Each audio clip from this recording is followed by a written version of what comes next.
my mom came into the room and she's like, look at my phone. And then I couldn't see it, so I had to look at mine. I'm like, oh. I can't bet against Tom Brady. I have the Bucks winning 31-27 and Tom Brady going to his 10th championship. Yeah, and I really think the Clippers' chance to win the championship was last year. And they were up 3-1 against the Denver Nuggets. Chris Paul is one of the most underrated players of all time. He's been the best player wherever he goes, and that includes with the Rockets. You said you can't bet against Tom Brady, and as a Cowboys fan and what I just did last weekend, I am not going to bet against Aaron Rodgers. Yeah, Connor McDavid, Leon Draisaitl. I mean, that's all I can really say. There's two of the top 5 players in the league, and they are very, very good. Hello, I'm Taylor Hearn, and you listen to the Outsiders' Opinions with Kevin and Austin. What's up, y'all? Welcome to our MLB Opinions of the Week. Austin, we're very early on into the season, but I think we've had some great reactions to the new rule change of ABS, which is automatic balls or strikes. It's just a computer. There are 2 challenges, and I believe, each team has 2 challenges, and then it takes, I think, less than 5 seconds for them to figure it out. And they show it on the board, which I think has been great entertainment compared to a review where they go off into the corner, they figure it out, and then they make an announcement. Everyone finds out at the same time. So kind of, what are your first reactions to it? Well, I think it's important to realize it's not just one. You get, or 2. You get as many as you want during the game. You can only get 2 wrong. You can challenge infinite times. Okay. You can challenge every pitch as long as you kept getting it right and the umpire kept getting it wrong. So if the umpire said it was a strike and you dive your head and it was a ball, or for the catcher or the pitcher, same thing. I like that it's only the players. It kind of reminds me a little bit of college basketball when a lot of those times during a play, the coach really can't call a timeout. It's the players that have to call it in some respects. There's sometimes of the game. When the ball's in play, the players have to call a timeout in college basketball. But if it's out of play, then the coaches can call it. But it's been good. I think it's an enjoyable watch, and I think that the ABS system has really helped umps. I think more like make the strike zone the strike zone. I think the umps in most of the games I've watched have been getting better, and there's been less challenges. And the Yankees that started off amazing at ABS challenges are now challenging, and they're getting some wrong, which shows that hey, the umps are trying to get better. Look, I hate when an ABS challenge goes wrong because you lose it for the future of the game, and like there's maybe a point where the umpire gets it wrong later in the game. But if they get it wrong, that means the umpire was right. So it's. I think this is a good system. I think that there's the same a good amount of wrong right. I think you should be able to get one wrong and still have as many as possible. But again, you get as many until you get 2 wrong, and that allows you a lot of leeway if you're good about reading the strike zone. Yes, and the player initiating it brings a fun strategy, because how does the coach communicate to the player like, hey, you have full go? I know a lot of people have talked about, I can't remember which team, it's like, hey, any catcher can do it. Like anytime they can challenge. Because the catcher's the best read. Right. Yeah. And I do agree, it's helped. Umpires now are publicly checked, which adds to the entertainment factor of people can find out if they're right or wrong. And the umpire is like, okay, now I need to get better. But I do agree. I think if they added one more, people have talked about adding a 3rd wrong answer so you can get it wrong 3 times. I think that would be helpful for them. So, I wouldn't mind it because it's such a quick check, but I don't hate that it's 2. I don't hate it because you get as many. If there's only 2 challenges the entire game, no matter if you get it wrong or right, I would think that you would need more. You need like 5.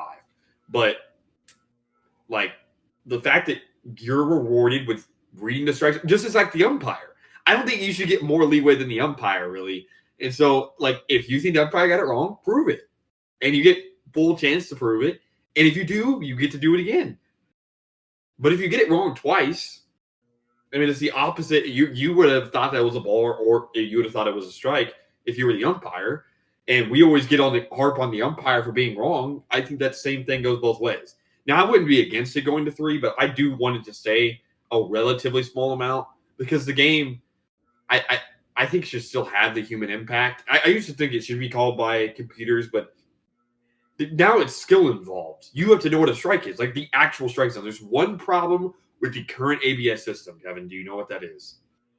I think I may have seen it. It's kind of people are debating the strike, like Yes, how much it of is. is touching it. It's the fact that the strike zone in the what the umpires call strike is a 3D dimensional zone that if the ball crosses anywhere in the strike zone, it's a strike. The ABS system is 2D. It is in the middle of the plate and it's the height and size of the batter. That makes it to where there's strikes that are strikes, but in the ABS system are balls, and you can challenge it and it will be called a ball. I think they should implement the 3D-ness of the zone because I think that is the fairest way for umpires. I do think pitches that barely touch the strike zone should be strikes. That's how baseball's always been called. That's how baseball has always been called. But now I think that there's sometimes where umps actually make the right call. I saw the thing that benefited the Yankees. It was a strike, but it didn't touch the ABS strike zone because the ABS strike zone is 2D. That it made it to where the Yankees successfully challenged and it was a ball. But I think the ABS strike zone in the future should be 3D, just like the actual strike zone.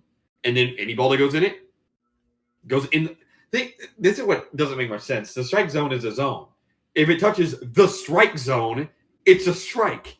It barely touched it. It's called the strike zone, not the ball zone. It's a zone where if it goes in, it's a strike. So it's really that simple. So I think the only change I would make is creating a 3D zone to show. And it should they show it after every pitch I watched anyway. So I don't know why they couldn't implement it. Maybe it take a little bit longer. Maybe that we see that in a couple seasons. But I do think that it's a great change, an amazing change. The only thing I would change about it, I'd be okay if they added one more challenge. Maybe if they do make the zone 3D, they do add one more challenge with it. But I do think the zone should be the actual strike zone, which is 3D. You make a great point, and to me that shouldn't be too difficult because ESPN had it whenever they're showing the strike zone. They can pull up how it touched the strike zone. I remember on Sunday Night Baseball. So overall, I think it can only get better. This is a fantastic rule change. It adds a fun excitement to the game and strategy as well. Do you call it now? Who do you have ultimate control of it and who can always have a free pass like catchers? So it's very fun just seeing how players do it, and it's really helping it's just being a better game, and it doesn't take long at all. So it's not like replay review where it adds 5 to 10 minutes. It's literally 5 to 10 seconds. Yeah, I think of the MLB changes, I've really started to like a lot of them. I'm fine with the pitch clock. I'm fine. The only one that still bothers me is the exercise of bases. I'm fine with the disengagements. I'm fine with that rule. You shouldn't be able to pick off every single pitch. Shouldn't be able to do that. But I do think the bags getting bigger was an unnecessary change, just trying to increase the amount of steals. I think it's the only change the MLB's made that I still don't support. But everything else, I mean, the MLB, Rob Manfred's made some good changes. And I think he gets too much of a bad rap when some of the other commissioners are atrocious. Like, I'm not saying Manfred's a great commissioner. He's not. But comparatively to the other ones, I really do think that he's at least attempting to make the sport better. But there's guys like Adam Silver, who we may have to do a video about during the NBA offseason.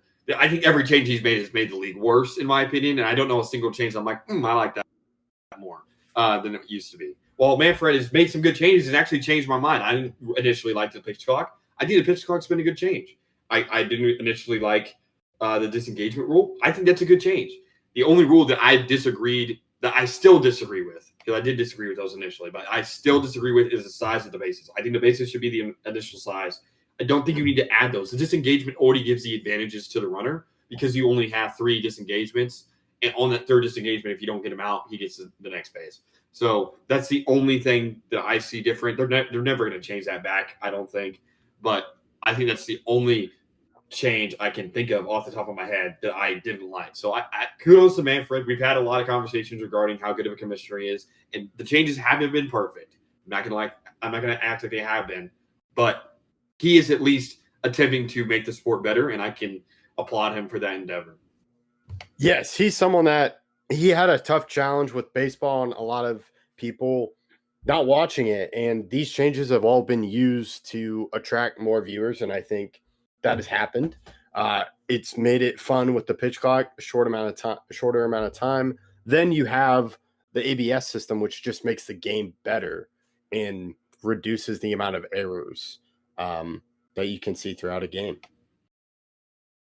Yeah, and also it again, as long as you never get an ABS challenge wrong, you will get every single pitch correctly. Like it is called in when you put on perfect and it will be the show. Yeah, perfect and it will be the show. Now there's a different conversation there because there's barely strikes in that one, and that strike zone is small. It does not give you strikes that barely touch the zone. But that's neither here nor there. I've really enjoyed these changes though. I think the MLB is, or Rob Manfred, the MLB, whoever's coming up with these ideas, most of them have been very productive. And I'll give him, if it's a 75% good versus bad rate of changes, I'll take that. Yeah, no, I think it's been great. And yeah, I think baseball's a lot of more people are getting into baseball with all the rule changes. And that's something what Manfred has done.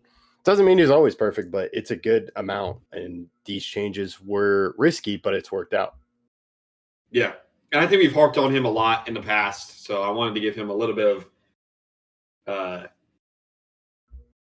don't know, just make him understand a little bit, if he ever listens to anything like this, that he's doing good recently, at least. Yeah.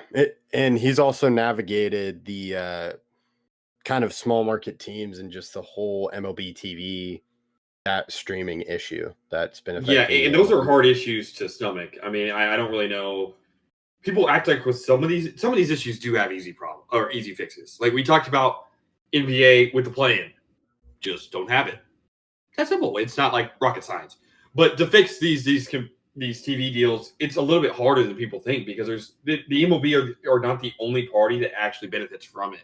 So those conversations are a lot harder. And I think the same thing with owners that don't want to pay or owners that pay too much. It's not simple. And also, we've had this conversation, is what do you do with the Dodgers? What do you do? Because the problem is, what are you going to make them trade all their players for nothing? Like literally nothing? That's not fair to them, in my opinion. And I really don't like the Dodgers. But I don't know how you fix it. Like, and I'm thinking in full honesty, full brain activity, trying to fix it. I don't think it's an easy change. But he's made a lot of changes that I think have greatly impacted people's ability to watch the sport positively.